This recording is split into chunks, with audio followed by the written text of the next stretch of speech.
Hi friends, సొరకాయ cutlet ఎలా తయారు చేసుకోవాలో చూసేయండి ఫ్రెండ్స్. ముందుగా ఒక గిన్నెలో సొరకాయని తురుముకోవాలి.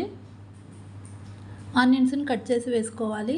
కొద్దిగా కరివేపాకును కట్ చేసి వేసుకోవాలి. కొత్తిమీరని కట్ చేసి వేసుకోవాలి. స్పైసీనెస్కి తగ్గట్టుగా కారం వేసుకోవాలి. రుచికి సరిపడా సాల్ట్ వేసుకోవాలి.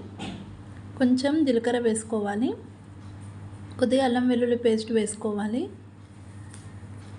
కొద్దిగా పసుపు వేసుకోవాలి. కొంచెం బియ్యం పిండిని వేసుకోవాలి.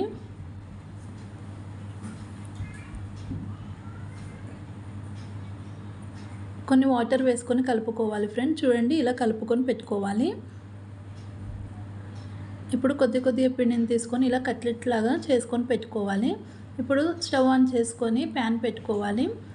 ప్యాన్ హీట్ అయిన తర్వాతకి కొద్దిగా ఆయిల్ వేసుకోవాలి. ఆయిల్ ఇలా మొత్తం స్ప్రెడ్ చేసుకోవాలి.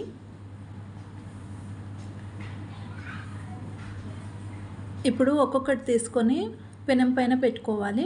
చూడండి ఫ్రెండ్స్, ఇలా పెట్టుకోవాలి. ఫ్లేమ్ సిమ్లో పెట్టుకోవాలి.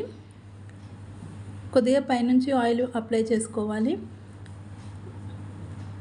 ఒక 5 నిమిషాల పాటు కాల్చుకోవాలి ఫ్రెండ్స్. చూడండి, ఇప్పుడు టర్న్ చేసుకోవాలి.